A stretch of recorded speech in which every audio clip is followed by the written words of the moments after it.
Good day, everyone. Welcome to another episode of Mom and Son Podcast. This is Rose Fres Fausto, FQ Mom. And Anton Fausto the Son. We are recording here all the way in our family vacation in Tampa, Florida.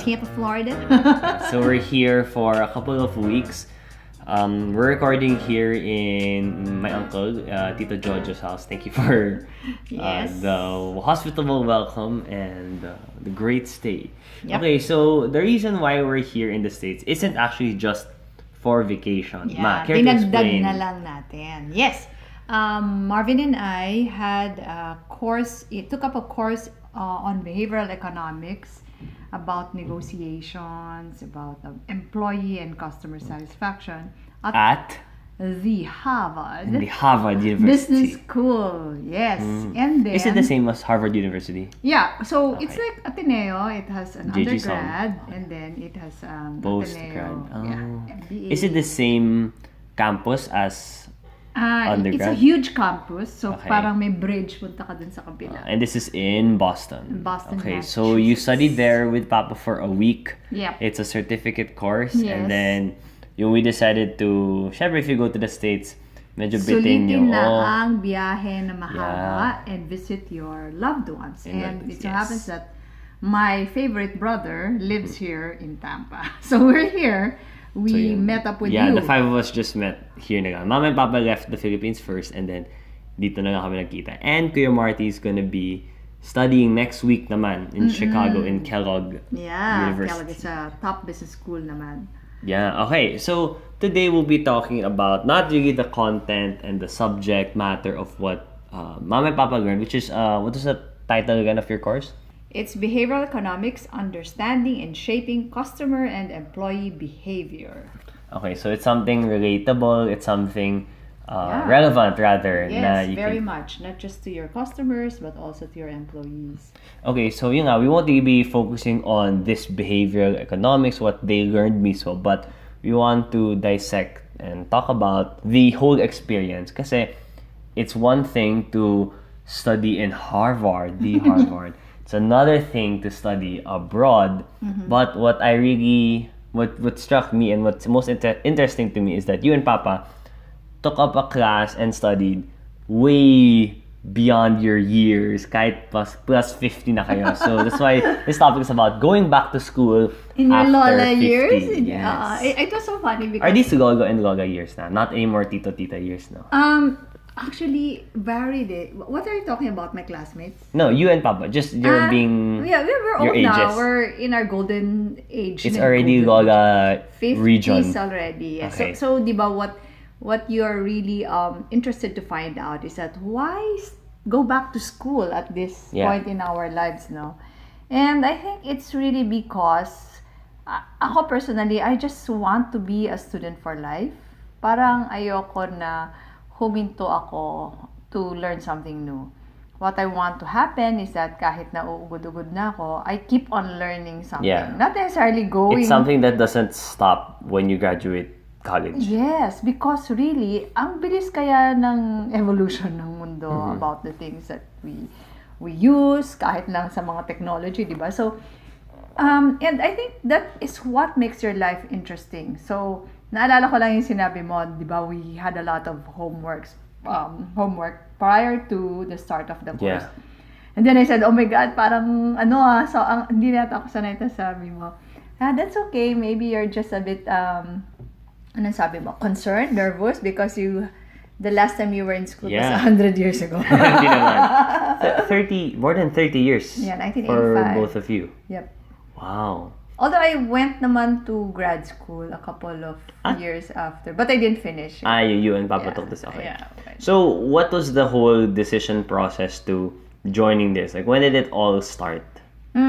Because, syempre, di ba, behavioral economics nga is the path that I'm pursuing now. Yes. I've already met up with the rockstar behavioral economists such as Dan Ariely, the father of behavioral economics himself, Richard Taylor. And actually, si Richard Taylor nga, sabi niya, no need to take up a course. But parang syempre maganda rin if you take up something with structure. Yeah. After I've taken up something online and a one-day workshop back in 2016 under Dan Ariely, parang we wanted more. and Papa found this course which was being offered by Harvard, and so he asked So, me if I search wanted- lang online, ganun. Yes, and we went kasi to Harvard University several years ago. To look at the Hindi, facilities. para bang naghahanap-hanap na kami. Tapos siguro may na-inception kami doon na one day we will go back to study. And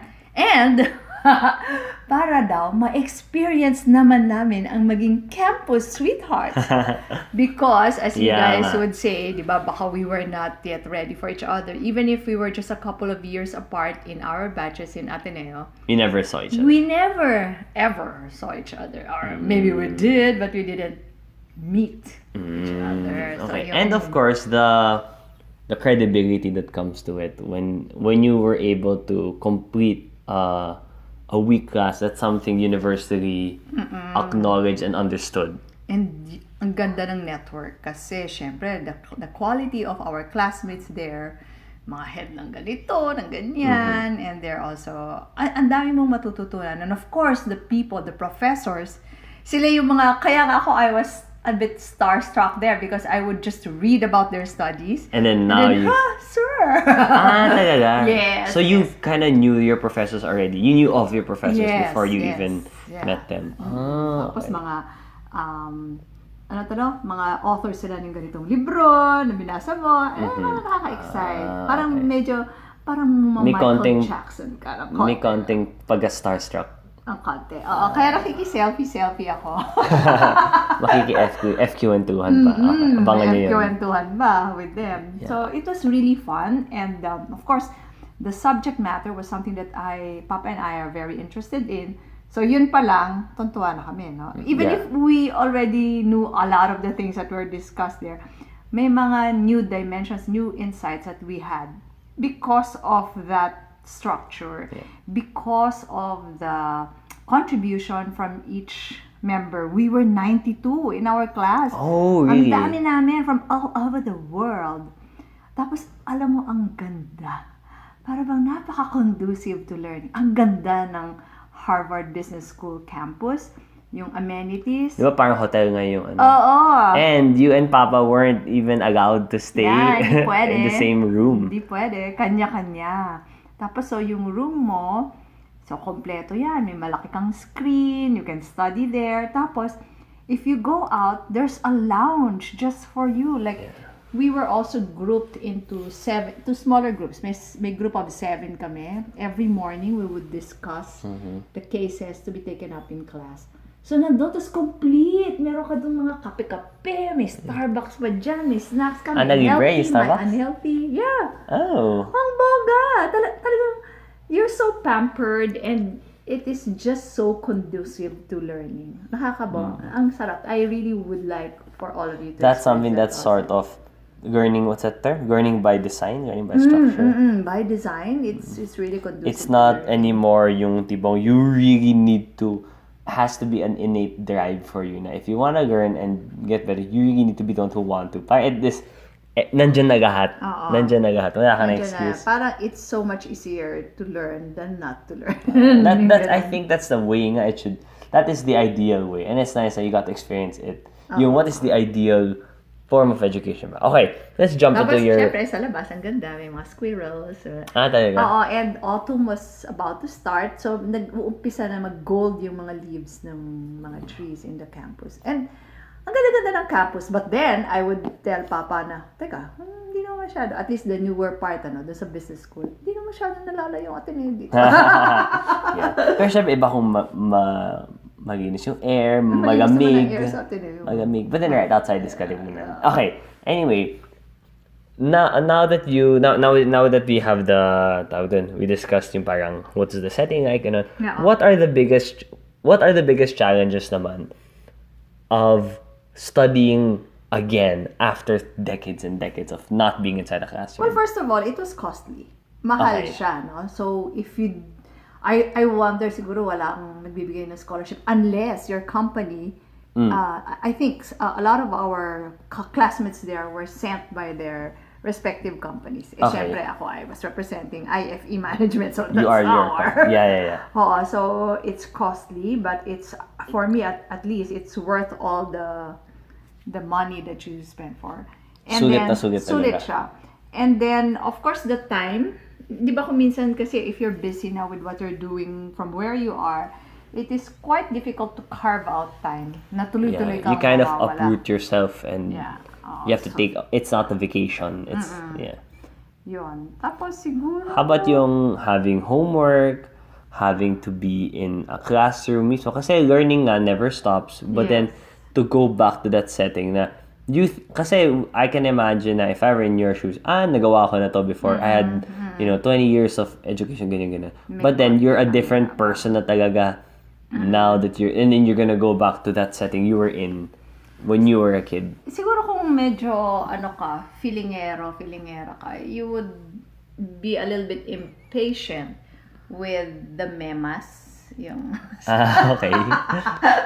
But there is always something to be learned. Yes. Even it's from just the that adult baka version. you can remove 40% of what that person said. Yeah, you can still get the same message. Oh, by the way, for those who don't know, tell them what mema is. Mema means mema sabi lang. So, those are the dami mga ganun yung super pabibo na. So, iba in college may ganyan na. Oo, in grade school, in high school. Oo, na especially those na they don't think either you don't really know what to say, yung nagpapasikat ka na, I know so much, you're saying so much, even if that's not, you don't need to naman. Oo. Pero kasi gano'n naman talaga di ba? May kanya-kanya naman tayong characteristics. And it just happens. And ways of expression. Oo. Tanggapin mo na lang. It's part of the... And then, we would start laughing na lang. Nakakatawa na rin Yung mga comment niya, nakakatawa na rin. Okay. So, how was it naman, like... Oh, the challenge pa pala that I remember. The big challenge for me was that, syempre, all the way from Southeast Asia, no? E di, syempre, may jet lag ka pa. Alam mo ba yung day 1 namin? It started kasi at 2:45 p.m. Yung class? Oo, until 9 p.m. Oh, wow. Why? Oh, ewan ko. Kasi there's a nice exercise there. It's called the Mount Everest group exercise, and so what happened was that the following day, the Monday, antok na talaga ako nung afternoon. Wait, the first day was myself. So the first day... What day of the week was that? It was a Sunday, We started on a Sunday. Yes. Akala ko nga nun, hello lang yun yung Sunday na. Hindi, serious Two truths na kagad. Serious na kagad. So talagang medyo, kumbaga hindi mo pa mararamdaman yung pagod mo because medyo may pagka... You're there and wow. Tsaka the activity, lively rin Tapos, nung following day, dun ako, oh my God, I was crashing already. So, 9 p.m. nag-end. What time did it start on Monday naman? 8 a.m.? Wow. 8 a.m. Ganon. That was... Nakatulog ka ba in any of the classes? Hindi. I would pinch myself. Sana naman. And then I was having That would be the most headache. expensive nap. I know. Meron nga akong isang classmate. That's what I think sometimes if we were watching a movie na cinema tapos nakatulog ako, ang mahal ng nap ko. Mahal nun. Mas gago na to. Dollars, magkano yung yung exchange rate. Okay. Yeah, so that one is a challenge. That's why nilagay ko yun dun sa feedback ko na baka pwede, huwag naman ganun, kagrabe.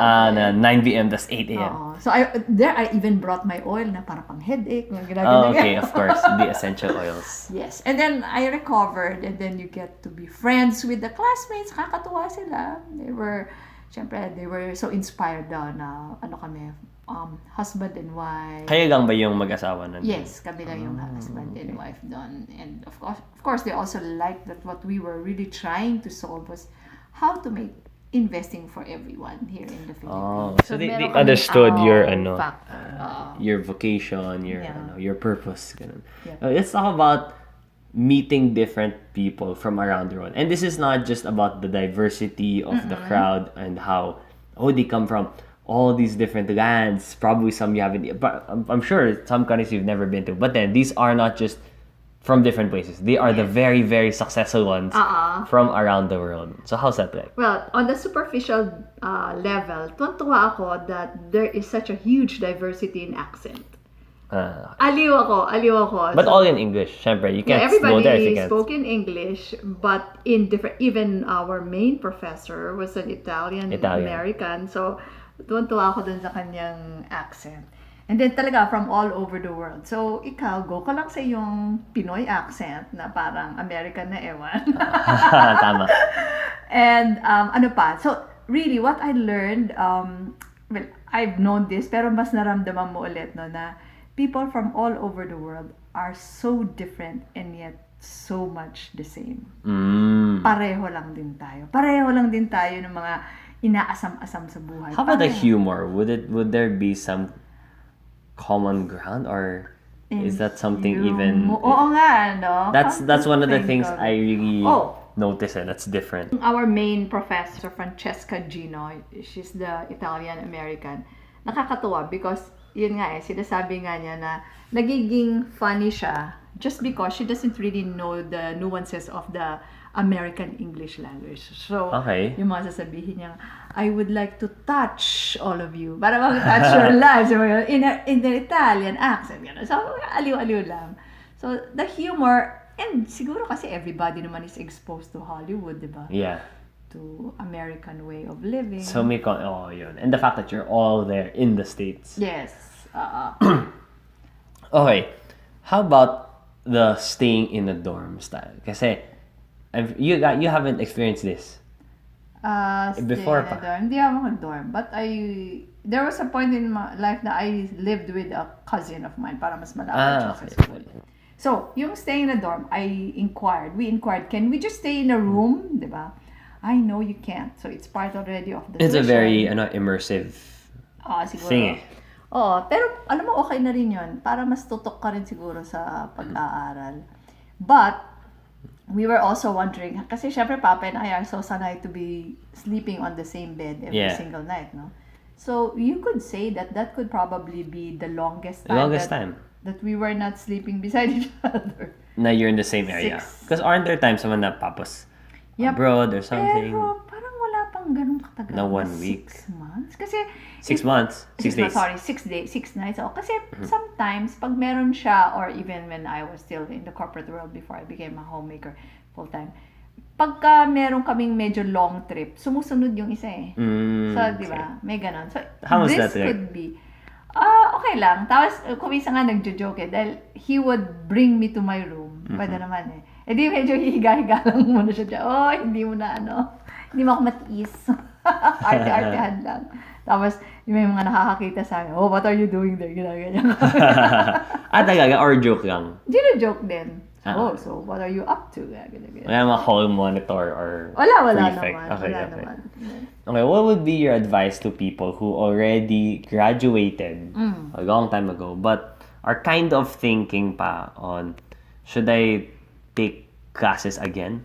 Ay, nako, super recommended yan. You save up for it. In fact, kung mahilig ka rin lang naman, it doesn't have to be a nerdy thing to learn about. It could be, ikaw kung gusto mong mag-aral sa Juilliard, di ba? No? The things that interest you and would make you a better person. Pwede sa profession mo or just in life in general. Something na type mo lang, We always say, let's travel to learn, But if you add that dimension of really studying, pag may structure kasi, mas madali mo rin siyang ma-file sa memory mo, di ba? Okay. And then you can Hindi siya a random experience na you learned from. Of course, there's also a value to that, yung spontaneous learning when you're traveling. Outside the classroom. But if you are okay with it, I would highly recommend, do look for something to study. Yeah. And when you travel, idugtong mo yun. Ang galing Tapos syempre, it also adds to your resume, sa mga credentials mo.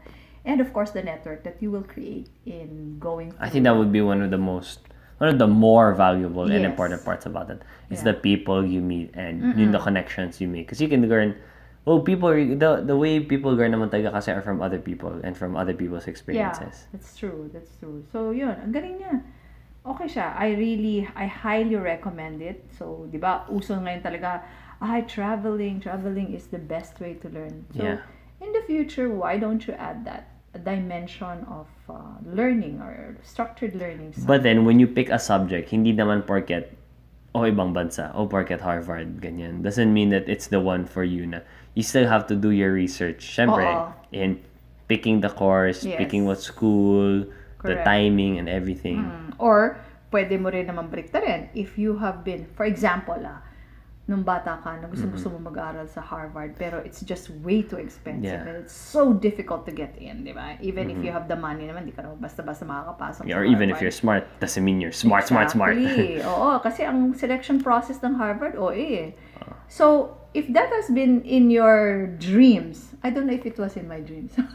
Basta, and then, ngayon na matanda ka na, find a way to make it work. And then you want to experience it, why by not? all means, Ngayon nga, parang naisip na ni Papa, ano pa kayang gusto naming campus life na na-experience? Diba? Siyempre, may mga Oxford. And after this, are you and Papa set na this isn't the last time? You wanna Definitely. do it again? We wanna do it again. Parang study trip. Yung bang, di ba may Friday date kami, na ganyan. Okay, this is a level up. We would like to add something like, syempre, it doesn't have to be naman every year, no? Depende. So, if probably we find something interesting to learn again and a campus that's interesting, or I don't know kung ano man yung environment, it's really nice. You learn with your loved one, you experience new things with your loved one. It really enriches your married life a bit more. And if you're not married, just go ahead, do it on your own. It's not something that you need to do when you're past 50 na. It's something it's something you should be open to and to think about. And sana nga in the future na magawa niyo pa tapos gawin natin ulit family vacation. Oo nga. And you know, baka nga on the local front pwede rin tong gawin eh. So baka yung there's this university, I don't know, tungkol sa filmmaking ba? Na supposed to in be the Philippines. high-tech. Oo. I don't know if that's in Cebu or something. So if that is your line or your interest, why don't you go there? Kung may mga short courses silang tinuturo. So life should be a continuous journey of learning. It doesn't end just because it doesn't end in graduation. Okay, so that's it for the experience on how the whole Harvard life was for Mama and Papa. But for sure naman, you aren't just gonna keep all these lessons. Yes. In fact, I do have readers who are already telling me, we're so excited to learn about what you learned. And you've been teasing and saying from before pa naman na you didn't want to come up with the next book yet until you did this Harvard thing. The book 2 of the FQ trilogy is really about behavioral economics, and it talks about why financial education alone does not work in improving one's financial situation. And now this data, this information is gonna have some Harvard-backed credibility. Super backed kaya siya. Harvard-backed, the University of Chicago-backed. Around the world. University. So watch out for it, and I'd probably be writing about it also in my column. Ay, nakaka-excite. Daming gustong gawin. So, pero gusto ko muna magbakasyon konti. Deserve it. Alright, so that's it. Thank you guys again for listening to this episode of Mom and Son Podcast. This has been Rose Press Fausto, the mom, also known as FQ Mom. And Anton Fausto, the son, recording all the way from Tampa, Florida. See you guys again next week. Bye! Mom and Son Podcast airs every Tuesday at 7 a.m. or anytime at your convenience and can be streamed on Spotify, Buzzsprout, Apple iTunes, Google Podcasts, and YouTube. Just search Mom and Son Podcast for your weekly dose of family, finance, passions, and everything in between. For all questions and suggestions on topics or people to interview, email us at antonfausto@gmail.com.